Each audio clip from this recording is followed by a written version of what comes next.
Eccolo qua. Con lo spumante, Conte Federico. Here it is. Here's the Conte Federico Spumante. It's a Trento DOC. The first thing we must do is look at it. Appearance matters too.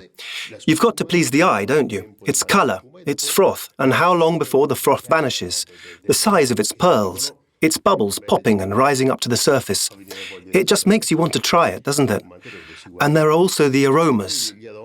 These classic method kinds of spumante are always very similar to the bread-making process. You know, the yeast, the bread crust itself. But there's also another aroma that immediately makes you think about dairy products, about milk. Il mondo del caseificio, del latte. E poi si vede in bocca, ovviamente. And as soon as you taste it, you can savour apricot, dried apricot, which blends with a certain citrus-like sourness. I wouldn't say lemon, it tastes more like orange. And last but not least, we need to examine what it sounds like. Sound is also very important among the five senses. I would say it sounds like a toast. La voce del vino col cin cin.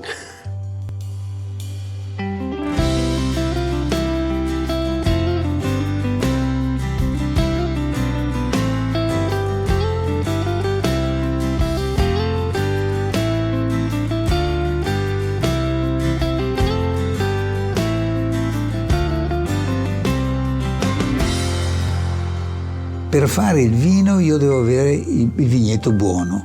In order to make a certain wine, the least I must have is a good vineyard, if not the best vineyard possible to make that particular wine. But can I really own that many vineyards? Well, not always. Yeah, there are times when I manage to buy some land to buy a specific vineyard, and those are really fortunate times, because then I can get my products straight from the source. But more often than not, that's not the case. There are certain places, like the one we're at now, that aren't for sale. Sometimes they have a historical value, dating back 750 or 800 years. In these cases, I try to work out some sort of arrangement. They usually give me their products, their vineyards, and I work them. I don't exploit them, but I valorize and develop them, often using the newest technologies and creating a worldwide marketing and distribution network around them, coming up with strategies to enhance and promote them at the same time. And so I can say that I have great locations and I have brands that are able to give back what they got from history and from these places. Si spendono per quello che hanno avuto dalla storia e quello che possono dire anche oggi. The estate of Dante Alighieri's descendants in Valpolicella, the estate of Counts Bossi Fedrigotti in Rovereto, and the Canevel estates in Valdobbiadene, these are just a few of the precious vineyards and historical locations of Masi. Here's an example. The fact that Dante came to Verona and found an environment very similar to his motherland, Tuscany, well, it speaks volumes. The same actually happened for the Counts Bossi Fedrigotti from the Trentino region, or the Caramel family with their estate called Canevel in the Prosecco area. And so our goal is clear. We make wine, we care deeply about wine, but we're invested only in that kind of wine that we know very well. Because what we try to do is to preserve the heritage of these wines. And if we don't have vineyards of our own, we develop, enhance, value and invest in other historical estates. This is the core of our project, called Historic Venetian Estates, because we're deeply connected to our land.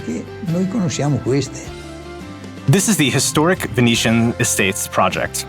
The goal is to valorize some of the many historical estates in the Venetian territory, as Sandro Boscaini, president of Masi Agricola, just explained. This is his story, but it's also the legacy of a family, a company, and a wine that made the culture of time the key to their success. My name is Matteo Caccia. Welcome to the Magic of Time, 250 years of Masi.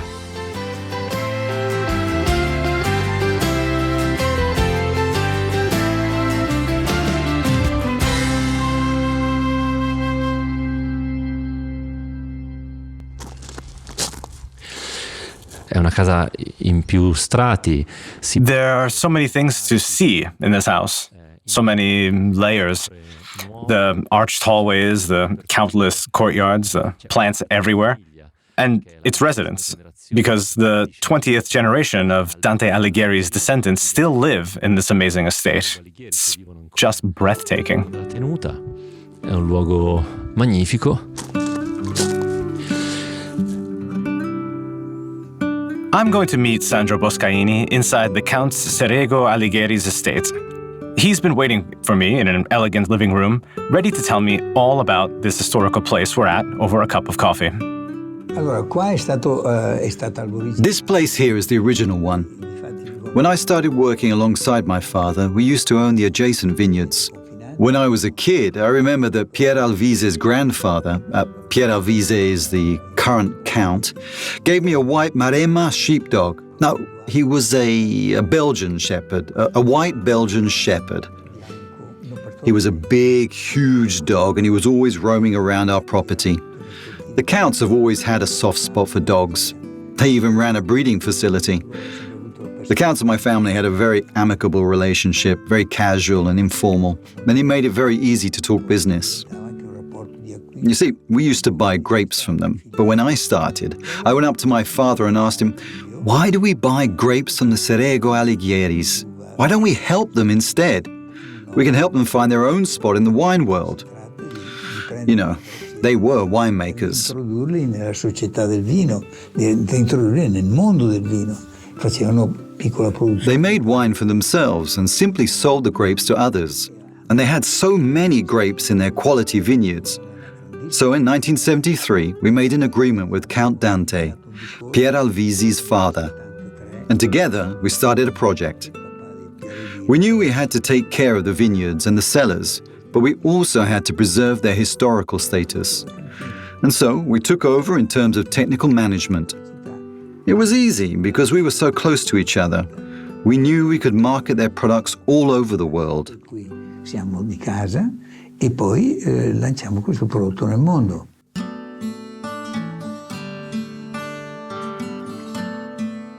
In order to fully understand the beauty of this place, you'd need to visit it. But in order to find out about its value, you'd need to hear its history. This is Massimilla Serego Alighieri, Count Pier Alvise's daughter, descendant of Dante Alighieri himself. We've been in Gargagnago di Valpolicella since 1353, when Pietro Alighieri, Dante's son, purchased our first property, our first land, the vineyards that we still own and where we still make one of our wines. Since then, of course, we expanded, we enlarged the property. We built the house where we currently live. We set up guest accommodations. That would make 8 apartments altogether. We created tasting halls. You know, we worked hard to make it possible to visit Valpolicella, as well as the Serego Alighieri estate, the territory of Dante Alighieri's descendants.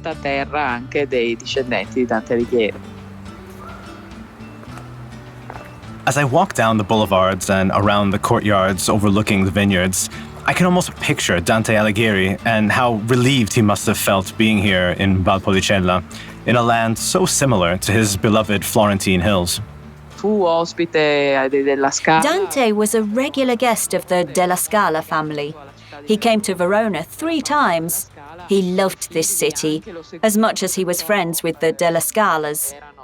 His sons came with him too, Pietro and Jacopo. They came to Verona because Pietro bought 2 pieces of land, as they were called in the original purchase agreement. He had purchased these 2 lands in 1353, but he likely already knew this area. He likely had already been here with his father over and over. But of course, I'm making assumptions here. We don't know anything for sure. Most of Dante's life is an assumption.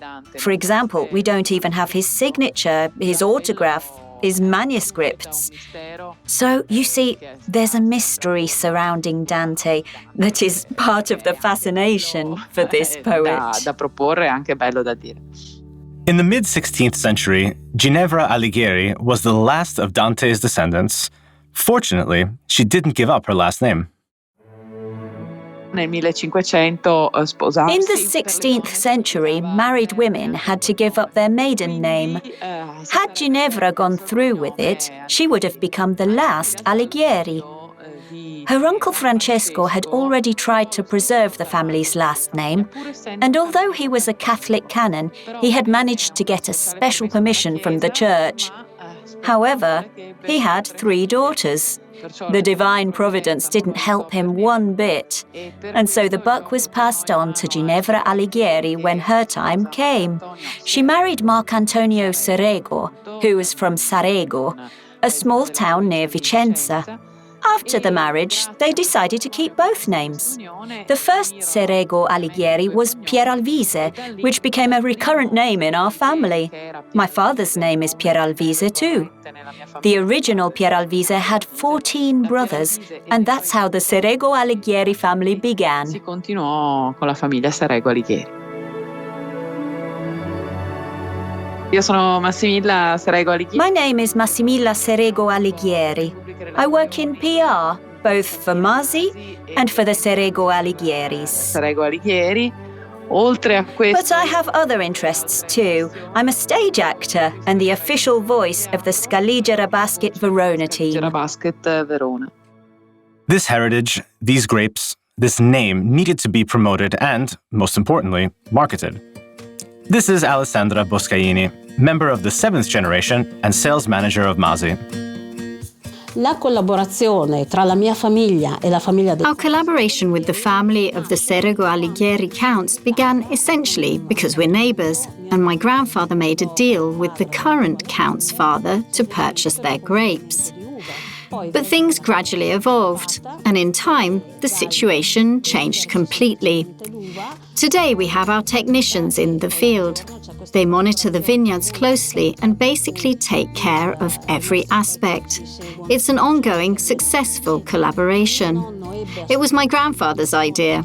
He knew the grapes were top quality, but he soon realized that they were grown in such a prestigious vineyard. You know, an emblazoned vineyard, an important one. It was worth being marketed and promoted. That's why these wines are named after Serego Alighieri. vini che portano il nome di Serego Alighieri.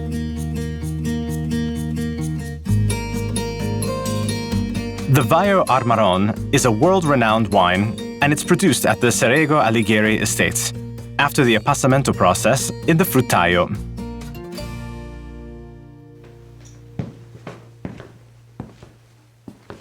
In queste sale, In these halls, the appassamento process occurs in a natural way. They simply open the windows. There are windows on opposite walls, one in front of the other, one in the north and the south side. So the air circulates and dries and withers the grapes. It's a natural appassamento, and that's how the Amarone is made. l'uva con cui si fa l'Amarone. Il vino più emblematico della nostra Our azienda company's most well-known wine is definitely the Vaio Armaron. It's actually my favorite one. I say it's the Vaio Armaron because it's been giving us so much in terms of prestige. It's one of the most famous wines in the world. It's the only Venetian wine in the Wine Spectator list. It's actually in the top 10 best wines, according to Wine Spectator. There are not any other Venetian wines in the list. It made it in the chart in 2015 with the 2008 vintage. Now it's 2022, and still there aren't any other Venetian wines. Not to mention that the Vaio Armaron is made in the vineyard that my family purchased in 1450. It was actually named after the vineyard itself. People usually think that it was called Amaron, which in Italian it could roughly translate to very bitter, because it is bitter. But that's not true. Legend is Armaron comes from the name of the vineyard that the Alighieris bought in 1450. nel 1450. The Counts Bossi Fedrigotti estate is located in the Trentino region, in the area near Mori, Isera, and Rovereto. There's a cool breeze blowing from Lake Garda that gently caresses their vineyards. And in this peaceful place, Maria José Bossi Fedrigotti tells me all about the history of her company that she runs along with her sister Isabella. It all started more than 4 centuries ago. The first harvest is dated back to 1697. Even though our family already owned this property, but according to our archives, the first harvest was in 1697.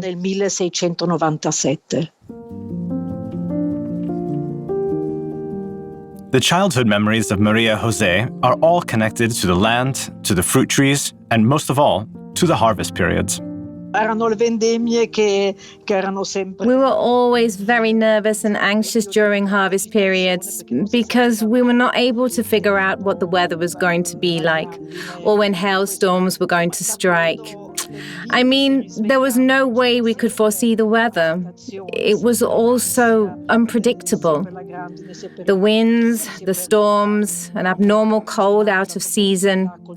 But then, when harvest was over, when it was over, we were all very sad because kids couldn't go and glean the vineyards anymore.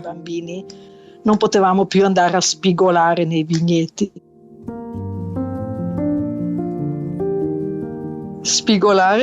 When we glean, we'd go from bunch to bunch under the pergolas. Some red grapes of Massimino, and then maybe some Teroldago, Merlot, and Cabernet. You know, we went gleaning. Si spigolava. Noi avevamo anche dei ciliegi. We owned cherry trees in the countryside, apples, pears, all sorts of fruit for every season. And we'd bring them home. Wow, such a wonderful memory. Che era il bellissimo ricordo.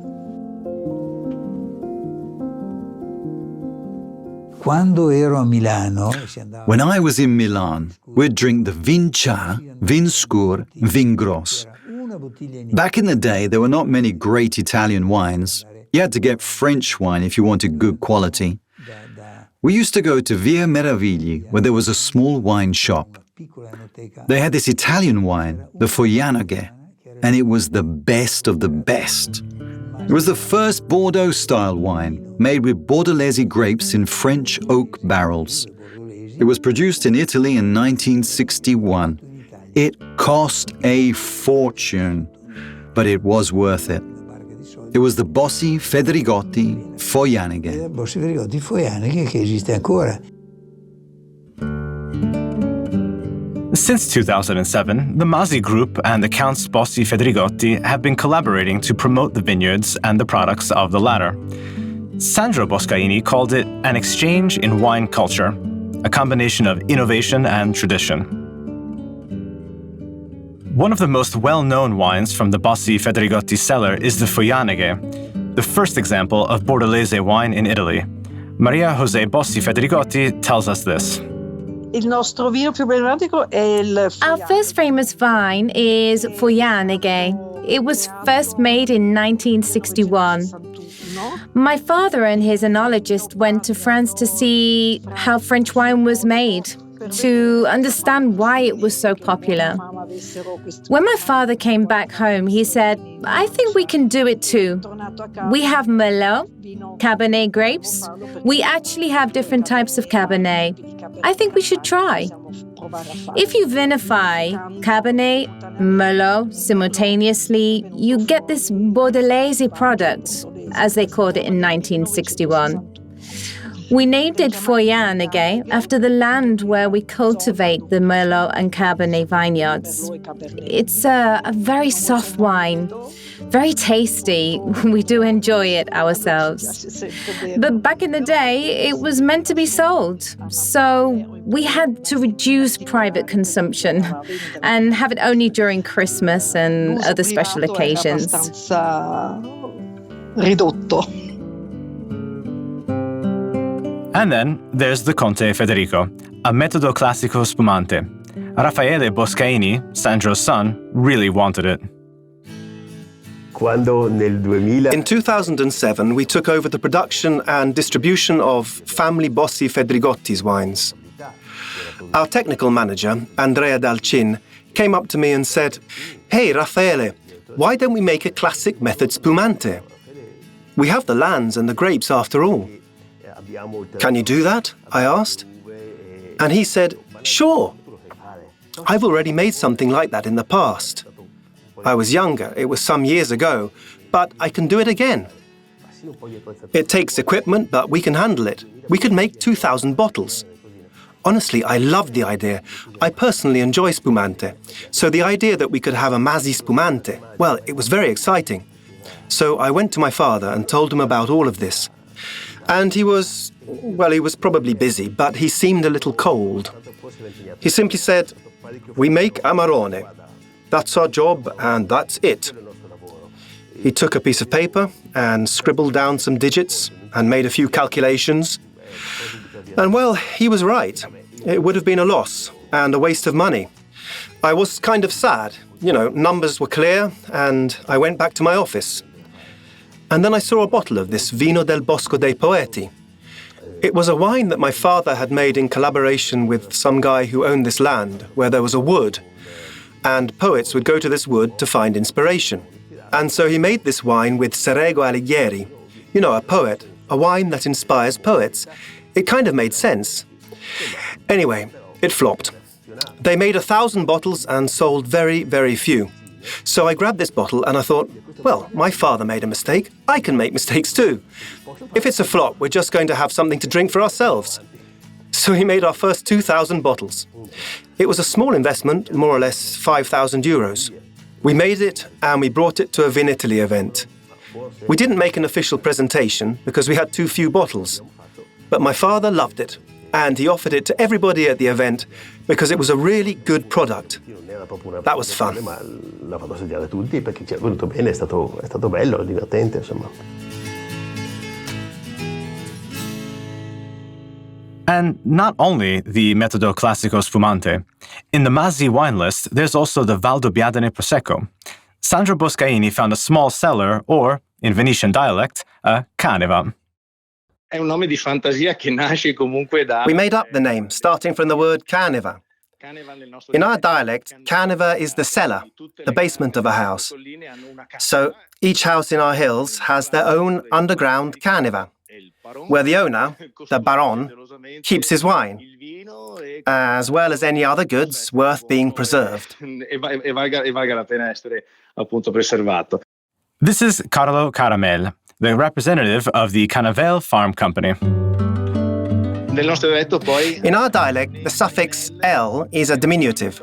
So, Canevel is a small caneva, which means a small cellar. My family has been involved in the wine world for generations. We've always been winemakers. But my father was the first to discover the Valdobbiadene countryside, even though we're not from Valdobbiadene. We're from the Treviso area. And the fact that the Valdobbiadene hills were accorded the status of heritage site by UNESCO took our company to the next level. We became important and high-profile worldwide. It put us on the map and increased our prestige and the number of visitors in our hills. E la frequenza che abbiamo nelle nostre colline. Ci è capitata, dopo devo dire che We came across them, although I must say we've been keeping an eye on them for 15 years. This is the true original Prosecco Château. It's made by Canevel, a small company. There are companies that make 200 million bottles of Prosecco. This one only makes 800,000, 1 million. But it was founded by a man who was not a winemaker to begin with. What did he do to obtain a true original chateau? He bought selected vineyards and set up his own cellar on the hillside. He decided he was a Prosecco chateau maker, and that's what Canevel still does today. And we help them, providing a technical direction, supervising the processes, and marketing their products all over the world. Tecnico, facciamo il processo e lo portiamo nel mondo. Se possiamo sintetizzare, identificare... If you ask me to identify an umbrella category for our wines, I would say harmony. It's harmony. It means many different things, of course. There are so many aspects that eventually come together to convey a single message. It's about balance, it's about constancy, about pleasantness and lightness. Lightness is not to be considered a diminutive trait of our wines. On the contrary, it's an important quality. Drinking a glass of Valdobbiadene is supposed to be easy. And to reach this goal, we must focus on a methodical, continuous search. We must work to create the best possible outcomes out of every single production step, from cultivation to bottles.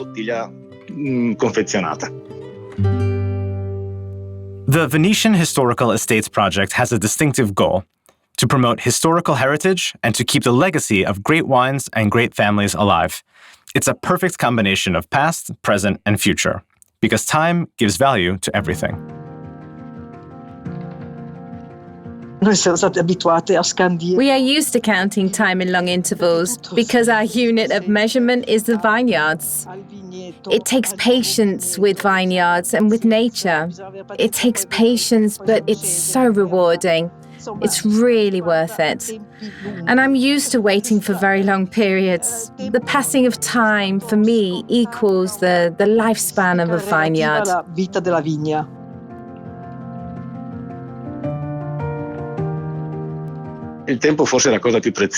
Time is probably the most precious gift we have.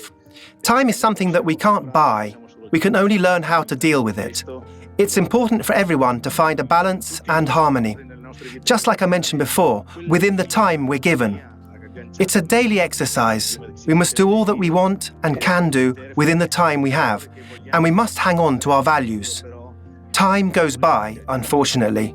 But once it's gone, it's gone. There's no turning back.